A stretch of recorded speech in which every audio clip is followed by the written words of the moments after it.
In 1867, the United States paid $7.2 million for a piece of frozen land that almost nobody wanted. No oil wells, no gold mines, no cities, just ice, wind, and silence. Newspapers called it a joke. Politicians called it a waste. One senator stood up in Congress and called it a polar bear garden. But here's the strange part. The man who made this deal knew something the rest of the country didn't. He had a secret, and he took that secret all the way to his grave. Tonight, we are going to find out what he knew. We are going to follow this story from a freezing palace in Russia, to a quiet office in Washington, to a gold river in the Yukon, and finally, to an oil field that would change the entire world. And at the very end, you will understand the real reason America bought Alaska. It is not the reason they taught you in school. Stay with me, because the answer is closer and stranger than you think. The land nobody wanted. Let's go back further than 1867. Let's go back almost 100 years earlier, to the 1700s. At that time, Alaska did not belong to America. It did not belong to any country you would expect. Alaska belonged to Russia. Russian explorers had crossed the icy waters near Siberia and landed on a strange new coast. They found thick forests, tall mountains, and animals covered in soft, warm fur. Seals, otters, foxes. In Europe, fur was worth more than gold to some people. Rich men wanted fur coats and fur hats. So Russian hunters began building small trading posts along the Alaskan coast. Over time, these posts grew into a colony. Russia called it Russian America. It stretched across icy islands and frozen shorelines, thousands of miles from Moscow. But there was a problem, a very big problem. Alaska was far away, not just far, almost impossibly far. If a Russian ship left the capital city and sailed toward Alaska, the trip could take many months. There were no railroads, no airplanes, only wooden ships crossing dangerous, freezing seas. Imagine trying to run a business from the other side of the planet with no phone, no internet, and no fast way to send help. That is what Russia was trying to do. And it got harder every year. The fur traders had hunted so many otters and seals that the animals became rare.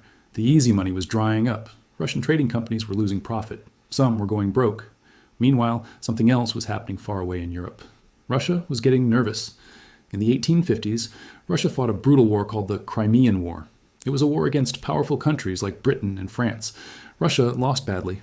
The war drained Russia's money and damaged its pride. After that war, Russian leaders looked at a map, and they looked at Alaska, and they felt afraid.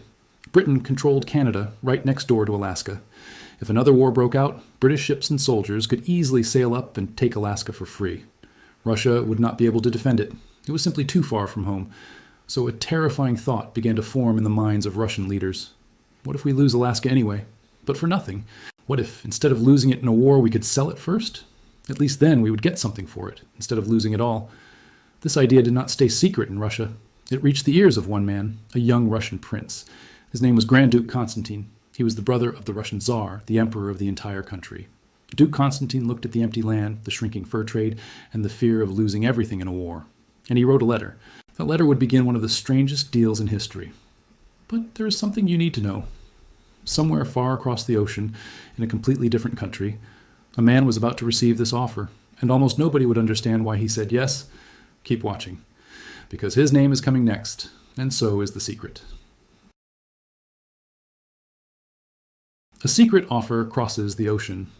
The man's name was William Seward. At the time, Seward was the Secretary of State for the United States. That means he was in charge of America's relationships with other countries around the world. Seward was smart, he was ambitious, and he had a big dream. He wanted America to grow, not just a little. He wanted America to stretch across oceans and become one of the strongest nations on earth. Most Americans at that time were not thinking about the future in this way. The country had just survived something horrible, the Civil War. For 4 long years, American soldiers had fought against other American soldiers. Brothers against brothers, cities were burned, families were torn apart. Hundreds of thousands of people died. By 1865, the war had just ended. The country was wounded, tired, and broke. Just months before the Alaska deal began to take shape, President Abraham Lincoln was shot and killed. So picture this moment carefully. America is grieving. America is in debt. America is trying to heal. And in the middle of all this pain, a message arrives from Russia. A quiet, secret message. Russia wants to sell Alaska, and they want to sell it to the United States. Why the United States? Why not sell it to another country? Here is where the story gets emotional and personal, in a way most people never learn. Russia and the United States actually had a friendly relationship at that time. During the Civil War, when Britain and France seemed to support the South, Russia had publicly supported the North. Russian ships had even visited American ports as a show of friendship. So when Russia decided to sell Alaska, they trusted America more than they trusted Britain or France. There was another reason too. This one is important. Russia was terrified of Britain.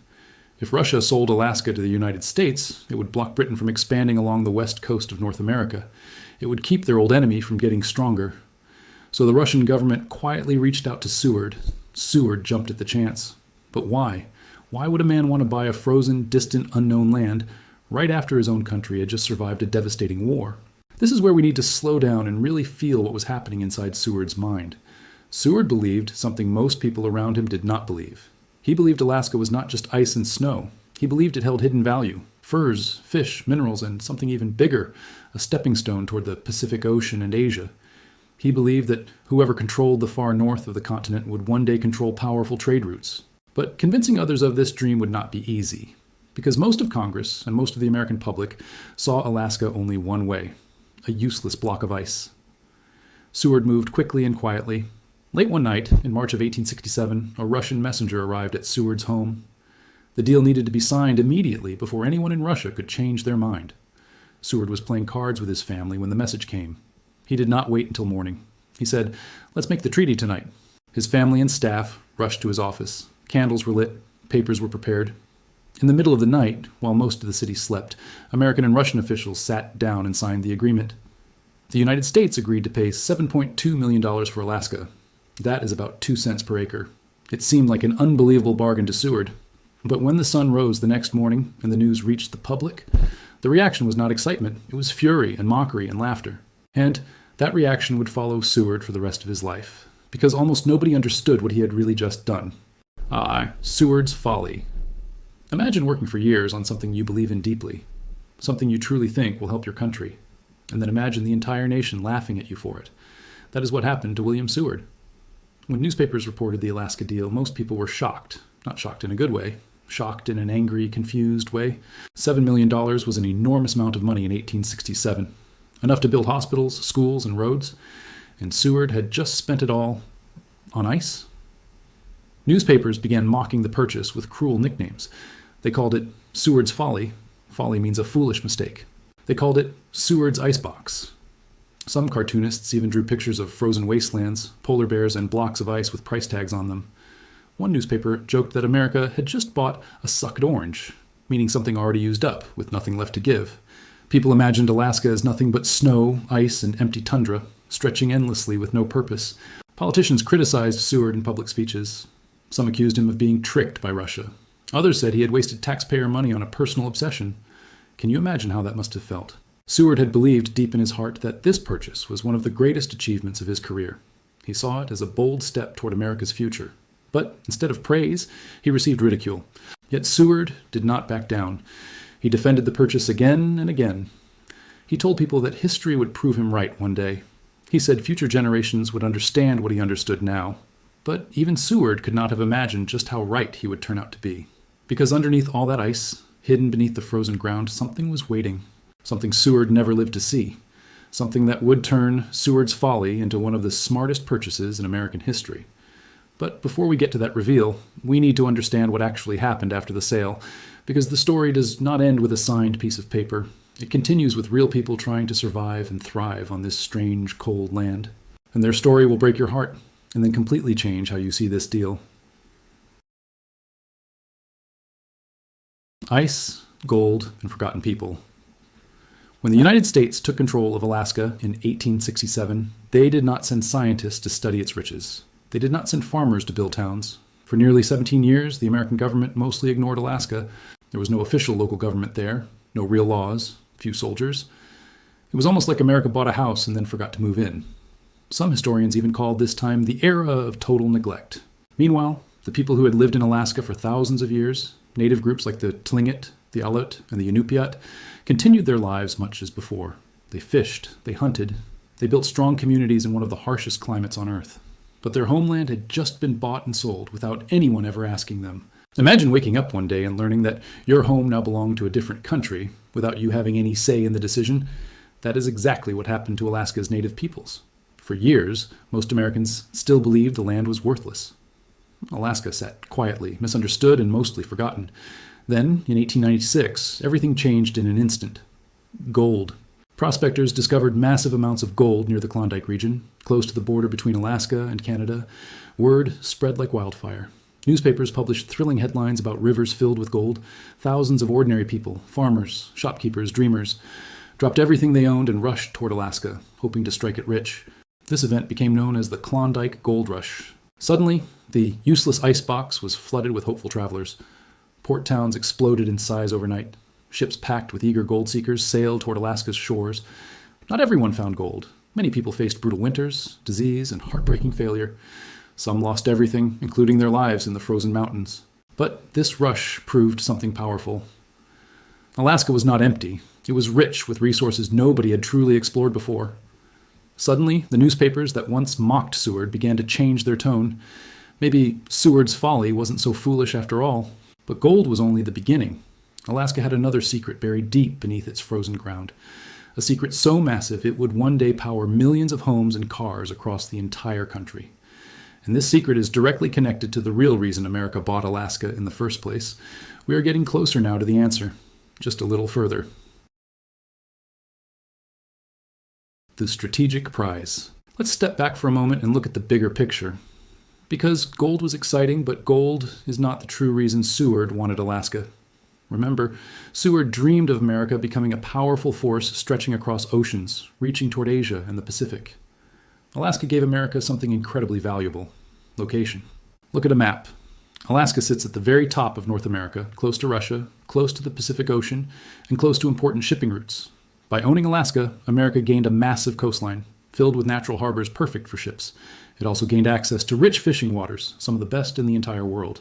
Over time, Alaska's fishing industry grew into a massive economic force. Salmon, crab, and other seafood from Alaska began feeding people across the entire country.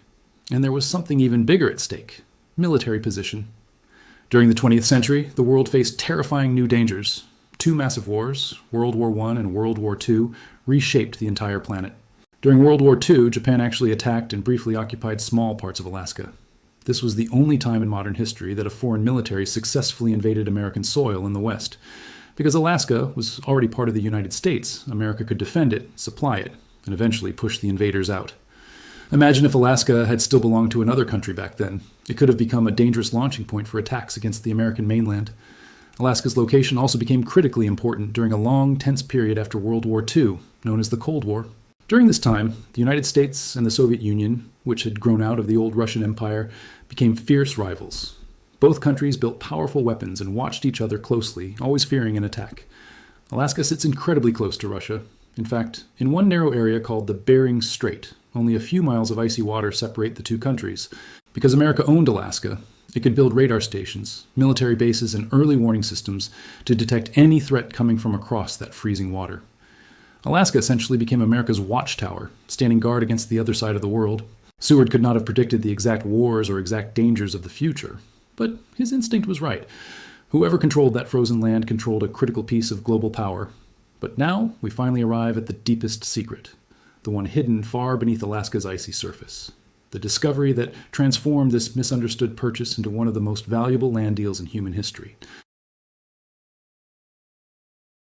The truth beneath the ice.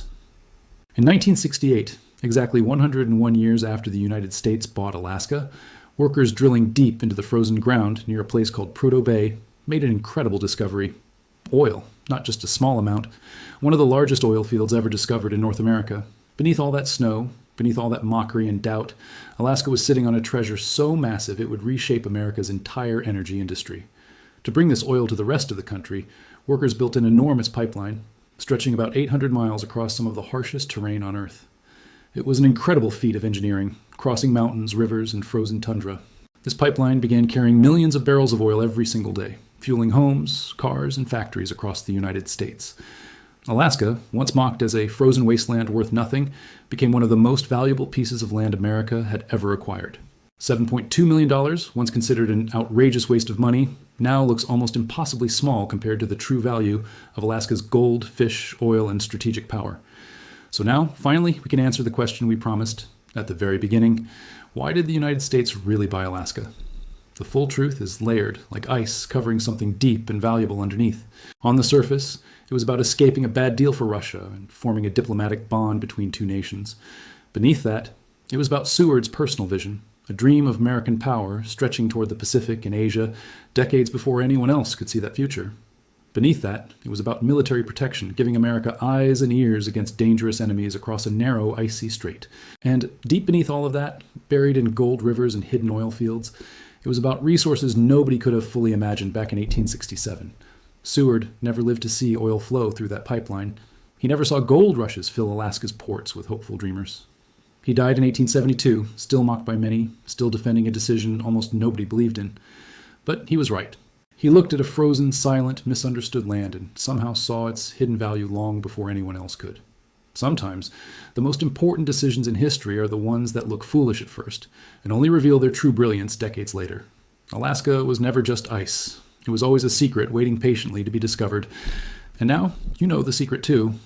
The end.